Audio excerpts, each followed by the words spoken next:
welcome to the B2B Growth Blueprint podcast, where we talk with entrepreneurs, founders, and leaders at B2B services, tech, and SaaS companies to learn the systems and processes they've used to create success for their business. We'll also learn from marketing and sales experts to provide insights to help you grow your business. I'm your host, Mark Osborne, and the podcast is brought to you by Modern Revenue Strategies and their 10x ROI B2B growth guarantee. Schedule a free diagnostic call to learn the fastest path to double your B2B revenues in just 90 days. Hello, and welcome to another episode of the B2B Growth Blueprint podcast. I'm your host, Mark Osborne, and today I'm very excited to welcome my guest. Now, I'm going to read his bio because I want to get it right. Cody Schneider is a serial entrepreneur and innovator in the AI-powered content marketing space. So I know there's been a lot of talk about AI, and we're going to really get into it today. We had a very exciting conversation prior to sort of launching the show. So Cody is the founder of Swell AI. He's helped numerous companies exponentially grow their businesses by leveraging AI to automate content production workflows. He was named one of Business.com's top 25 marketers to watch, and Cody gained his experience helping startups scale from the ground up through strategic content strategy. So Cody, welcome so much to the show. Thanks for having me, Mark. Super excited to be here. Yeah, I'm really excited. As I was mentioning before, we've had a lot of fun conversations just sort of prepping for this. Why don't you sort of just give us in a nutshell, what do you do there at Swell? Yeah, totally. So we're building a content repurposing engine powered by AI. What that means when you actually break it down is you provide it pillar content, think podcasts, webinars, and then we transform that into any type of media that you're looking for, whether that's clips, newsletters, show notes, etc. We're really obsessed with like workflows, marketing workflows, and how do we use AI to basically assist in the marketing workflows that teams are already doing. And so, yeah, that's really the kind of the high level of it. Happy to go deeper on any of that, though. Yeah, absolutely. There's two things there I want to double click on. The first, though, is we talk on this show a lot about systems, and we have a phrase around here. Growth systems set you free, because if you've got a system in place, then you're always your best self. You don't have to worry about having a bad day or sort of doing it wrong. And we also see that systems really do a good job of helping teams collaborate. And instead of it being, well, you did a bad job, it's, well, the system let us down. And so often, especially today, and it's June 2024, in the marketing landscape today, there's so much buzz around AI, and people talk about it as if it's going to be this cure-all magic bullet that's going to solve every problem. But I loved the way you talked about it being a part of a workflow. Talk to me a little bit about how you see AI fitting into existing workflows, not sort of being the end use, the end solution. Yeah, great question. So I think the biggest thing, I just did totally answer this in a different way and kind of take it a whole different direction. Yeah, for sure. The thing you shouldn't do is try to automate everything. So like that is where I'm seeing companies, especially large companies, make huge mistakes. They're coming in and they're doing these massive overhauls, and it's like, just basically it's the technology is too nascent for that. Where we're seeing companies be really successful is when they come in, they're like, hey, what's our current processes? Let's audit that. And what can we automate away or augment our team away, with these types of tools? And that's where the most success is coming from, is thinking about it in that kind of capacity. I mean, if really where we're seeing companies get the most impact is, taking those systems that they already have and then saying, okay, can we automate away, 80% of this so that my team has their time freed up? And a lot of it comes down to like, it's like paper pushing type work. Like, for example, if you're in the real estate space, you're going in and it's like all of this documentation you need to do, et cetera. Or if you're in the sales space, maybe it's like BDR work, et cetera. But it's finding those things that AI is really good at, and to kind of put a filter on this at what we see these tools being incredibly effective at. It's taking unstructured data and then structuring it. It's very capable in that sense.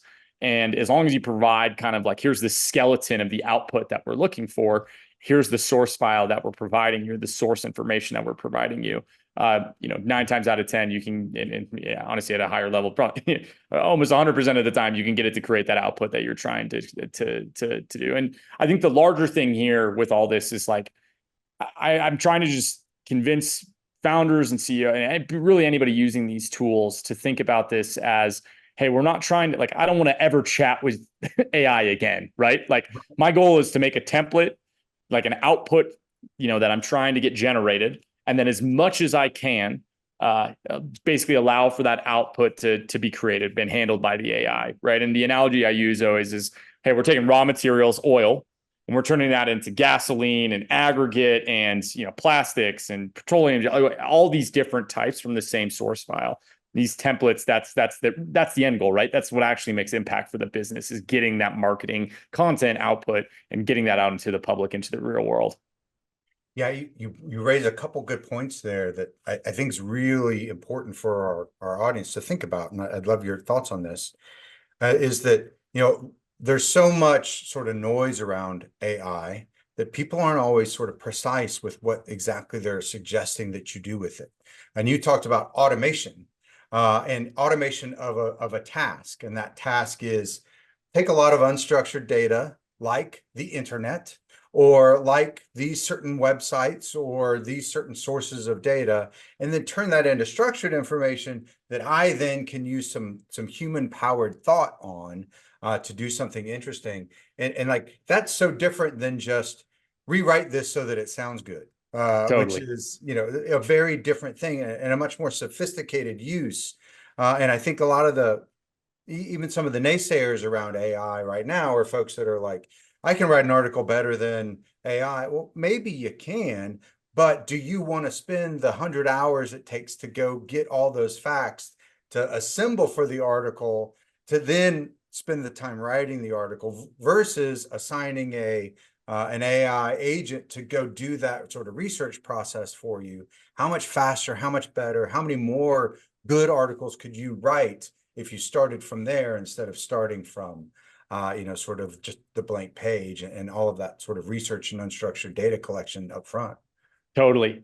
I mean, just to piggyback on top of that, like a Yeah, concrete example of this, right? Like, and I think for most people, how they've interacted with these tools at this level is they go in and they're like, write me an article, or write me a blog post on hotel marketing strategies for 2024. sure, And sure. it like one shots this article out. And the first time they see it, they're like, oh my God, that was crazy. And then they actually read it and they're like, this is trash. And of course it's trash, because it's like trained off the general knowledge of the internet, right? And when you think about like what is the average of the internet, it's pretty low. And That's so right. what actually, this is really like, in contrast, how you can make a great piece of content is, say you go and you interview 5 of the leading hotel marketing experts on marketing strategies for 2024.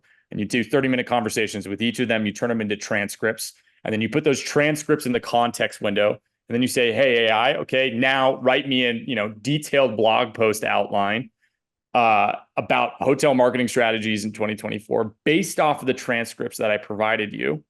So it writes that outline, and then it writes the article. And like, what you're going to see is that the caliber of art of content that you can create from that is like, you're in the top percentiles at that point. And it makes a lot of sense, right? Like that's how good content, good writing, good journalism has existed for the last 200 years. Like when you Sure, look at what's the book, How to Win Friends and Influence People, right? If sure. you break down how they actually wrote that, he went and he hired 3 journalists. They That's right. interviewed like 300 people over the span of a 3-year period or something. And then they took all of those notes, they organized them, they built this outline, they wrote the body content. He came in and peppered his thoughts over the top of it. And that's one of the best-selling business books of all time, right? That whole process, that can now be handled by these AI tools. And I think that's the contrast, that's the difference, right? And we're seeing people, again, I'm just trying to show people the light of like, this is how we're seeing it be used really effectively. Right. And it's not getting this, it's not using the general knowledge of the AI. It's using expert knowledge as the source material, creating this walled garden for the AI to work from. And doing all that heavy lifting, which is the organization, which is the combing through data, the analysis component of it. So That's great. Well, and I think there's even that opportunity too, because you and I were talking about this before. So let's say I want to create, and we'll stick with your example of hotel marketing in 2024. That's not a bad example. It's some specific knowledge. So we go out, we interview the top five, folks that know about that. And then so now we've got this sort of source material that's going to be high quality. How do we then make it sound like us? So let's say I have an agency that does, hotel marketing, but we've got a specific spin on it. Maybe we're a little more fun, or, we have a tropical theme, because a lot of what we do is, sort of beach vacations. I think there are ways to kind of bring that in too, right? Absolutely, yeah. So phase one of this is just define what we call an AI brand voice, right? And so just like traditionally in marketing, we have a brand style guide. It's that same idea. Like here's the fonts, colors, how the logo is used, how it's not used, etc. It's just a definition of how we put media out into the world. Same thing with these AI tools. What we're seeing, again, sophisticated companies start to do is they have basically, here's this AI brand voice. So a lot of the times it's like a tone, style, and voice of our writing style that's based off of what we've done previously. So taking, 10 different blog posts, putting that into one of these AI tools and then prompting it, hey, define the tone, style, and voice of this document. It'll, like, in 10 minutes, you can have this built out, right? Then the other piece that we're seeing be really effective is layering over a persona. So like, here's Emily. Emily is this demographic. Here's the psychographic, et cetera. And so then all the content that gets written, it comes from that perspective. It comes from that person. It sounds like that person or that, that entity that we just created. Right. So that's kind of the initial version of this, the beginner level. But what we see is it produces pretty great content, especially when you tell it to incorporate vocabulary that's from the source document. So if you're like, okay, cool, like we've got this brand style, this AI brand voice, but then if I use that simultaneously by saying, hey, use the language, use the vocabulary, use that corpus of language that we've provided within the output that you generate, you're going to see this transfer, this pullover of all of that kind of domain knowledge and expertise. It's not going to be this bland thing, right? It's going to use kind of the uniqueness that exists within that with whatever industry you're in. So the next layer of this, which is the more advanced version, is then fine tuning these tools off of your back catalog of content so that the AI is basically like almost shifted over to write like you. And this is how, again, like a lot of companies, like a great example of this is Arrow Electronics. They built this like internal tool that is basically a fine-tuned version of ChatGPT, but all of their content, specialists. I mean, they're one of the most OG content marketing companies in the world that nobody knows of. Right. It's like, I think their market cap is like 8 billion and they just resell electronic components, right? It's crazy. But what they've done from day one is really done unbelievable content marketing to differentiate the brand, and build all that trust with their audience for a commoditized product. But for them, what they do is they now have this tool so that any team member can go and interact with it. And the content is always going to come out on brand. It's always going to have brand style, brand voice, and meet that quality level that they're expecting. And so those are the different ways that we're seeing this happen. You don't need to go build your own model or any of this. Like a lot of the off-the-shelf ones can be modified at this point and pretty cost effectively. I mean, it's getting cheaper and cheaper to do this. And so I think this is just going to become a standard for all organizations. Is they're going to have these almost internal tools that they've built that their team can deploy and use for these whatever marketing goals or challenges they're facing. Yeah, I've heard of folks taking like a book that the CEO wrote and using that as sort of like source material of this is his tone of voice and this is his point of view. Exactly. Now we know how the CEO talks and sounds. So if we want this article to come from the CEO, make sure that it's using that as sort of source of guidance of what that tone and voice is, and you can develop and then even say, so sound like him, but talking to this buyer. Maybe it's a more technical buyer, so he would use more technical phrases. Maybe it's more of a strategic buyer, and so he would paint more of a sort of a high level overview. But it's really interesting to see how that's done. It occurred to me like you could sort of say like, I always want to sound like Don Draper. like, and sort of feed it all the scripts from Mad Men, and it would know how Don Draper talks. Totally, a thousand And, percent. Or and so, Ogilvy, or any of them. Like you can 100% train it in that way. And I think for every organization and company, they're already trying to teach this and train this into their their teams, right? Like, this that's is how right. we They're think, trying to this is teach how we humans do how the to do it. Yeah, exactly. And we're just taking that same philosophy and we're applying it to this new technology, this new base technology. And what this does when you do it effectively is it makes a 10x person a 100x person, right? Like, if you have a 10x marketer and you put these tools behind them, like, they become superhuman, right? Like, the right. outputs. And that's why you're seeing these companies right now where it's like, oh, it's 5 engineers and like 5 other people that are really good at the other aspects of the company. And, they're $100 million ARR firms, right? Like, this is why the new standard has changed. And it's because when you put these tools in the hands of people that are already incredibly capable, it just makes them at an echelon that's so much higher. And the other point of it, like, the other side of that coin is when you put these tools and people that are like average, you can create a pretty good employee, right? Especially with global talent or offshore talent. When you augment them with these tools, this is something we've done internally on our customer support side, where it's like, hey, we have this internal, library of knowledge that they can query against and ask it questions based off of the customer's questions that are coming in. And this does two things. It allows for us to write like better documentation, because if there's a question it can't answer, then we know what it is.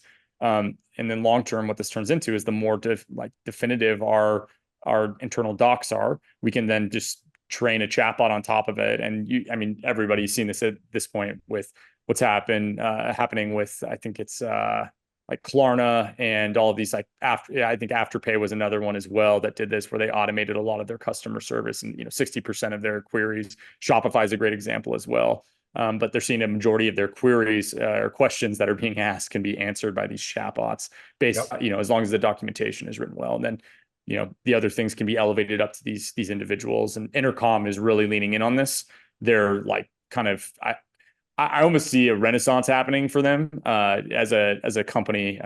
They were a venture-backed company, and I think it was in 2016 when they raised their first round. But which is crazy to think about. It's like that old, but the technology was just too early at that point to do what their vision was. It's now at that point, and you're starting to see. It basically their chatbot being deployed that is incredibly capable, especially when you can integrate it into your software, into your APIs, into their connectivity. It can actually solve problems for the customer without you even having to talk to them, right? Like adding credits back to an account or getting them an invoice or whatever that ends up being. So Yeah, I've seen some really interesting use cases in like account-based marketing activations where, if you think about like, large enterprises that might have multiple very technical products, that might have multiple different buyer personas that have different needs and objectives. And then, sort of using the account-based marketing framework, they know sort of where they are in the buyer's journey based on, well, what keywords were they searching or what are they asking totally. about? And then a salesperson can be in a live conversation and not have to be a technical expert on all 10 of these products and not have to, have deep expertise in each of them, or even know all of the use cases for 3 different buyer personas, because they can have a co-pilot sitting in the call with them that says, 100%. well, if this is an accounting person that's at a senior VP level and they're asking about these kind of keywords about this kind of product, that means that the way to answer that is around this. And so it can then feed you up the information in a way that you as the salesperson can be infinitely knowledgeable while still using all of your EQ, all of that emotional intelligence that you've built over time of navigating the conversation live, but not having to say, well, let me go look that up for you. Or, well, let's schedule another conversation when I can bring in the technical person. But I got to find the technical person that knows your specific use case so that they can Totally. talk to it. Instead, it's all being powered by this, sort of, underneath Copilot, which I think is super exciting. 100%. We're seeing this on the BDR space, like roles in particular. And Yeah. I think something, we were talking about earlier that I'd love to just circle back to is this idea of like, you're trying to automate tasks and job roles, right? that is really like, it's not this strategic or universal thing. It's like, what is this low level thing that's very tactical, Yeah. that's close, that action. And again, an example of this is, say you're doing cold email, right, at scale. It's deploying one of these agents to respond to any of the cold emails that go out and try to get calendar, like, calls scheduled, as an example.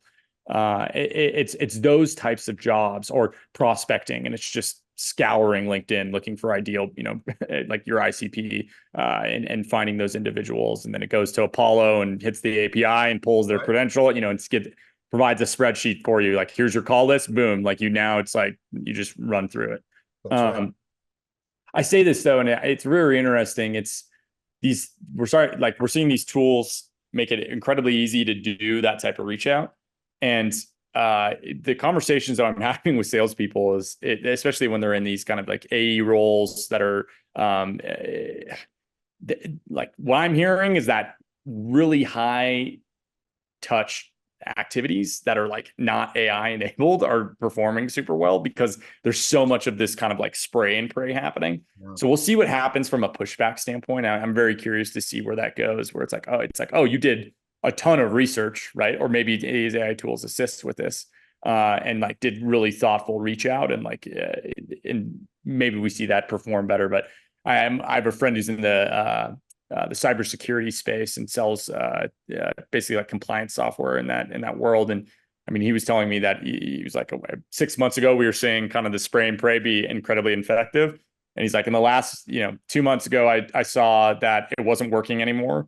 And a month ago, I just decided, hey, I'm just going to like go really deep and really detailed and just do it all manual without any of this augmented tooling. And he's like, I'm performing way better than all of my peers currently because of that. So we'll see. It's super anecdotal. I don't know what the data, like, I don't have a big enough data set to actually validate any of this, but Sure. just the things we're seeing from this front lines that are exciting. So I also, though, what I have seen is the folks that are using sort of the synthesis of both are even better, because like, and for example, some of the most impressive, and I get, again, it's very anecdotal, but I get a lot of, inbound solicitations from folks.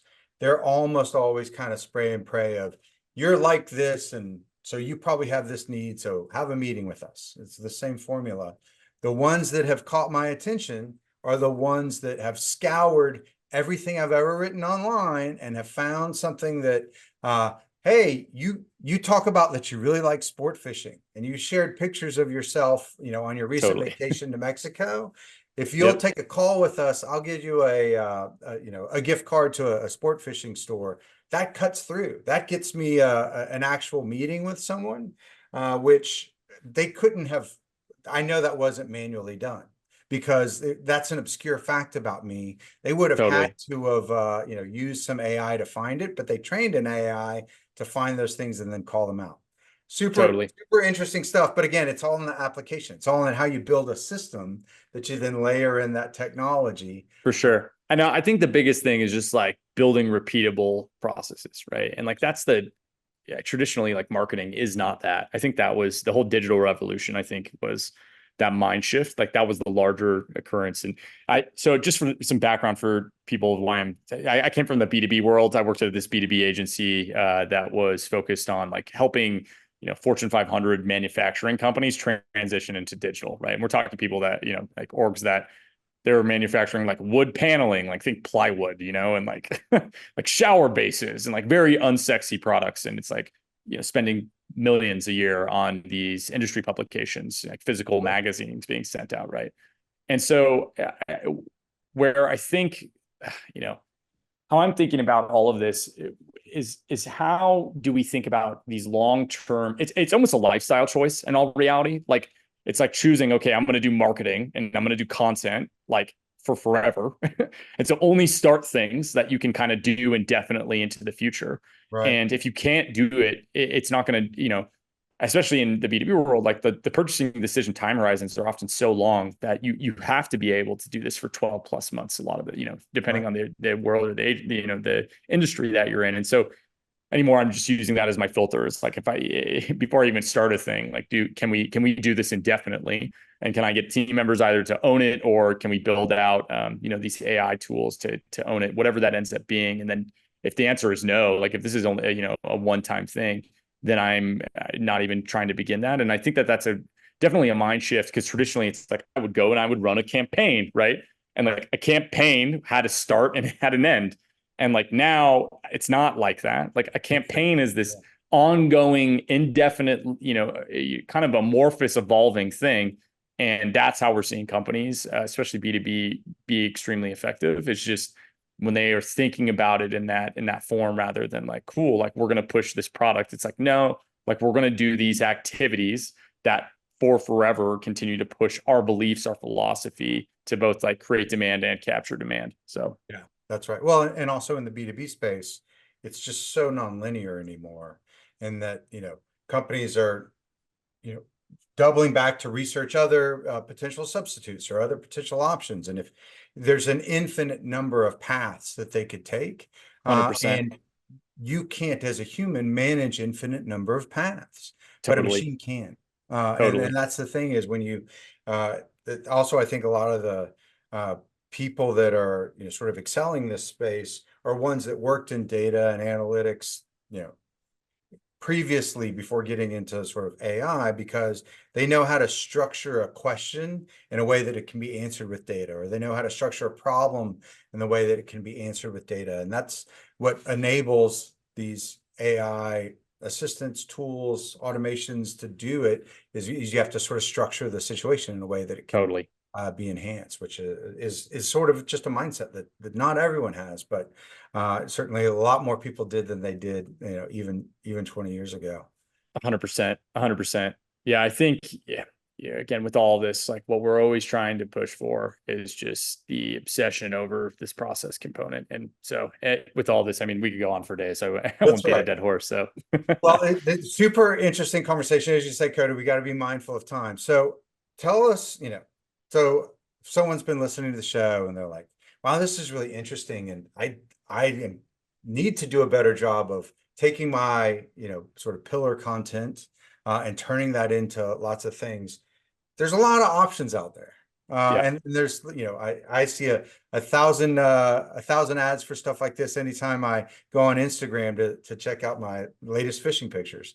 But what would you say is different about Swell AI, and why someone might want to work with you for this?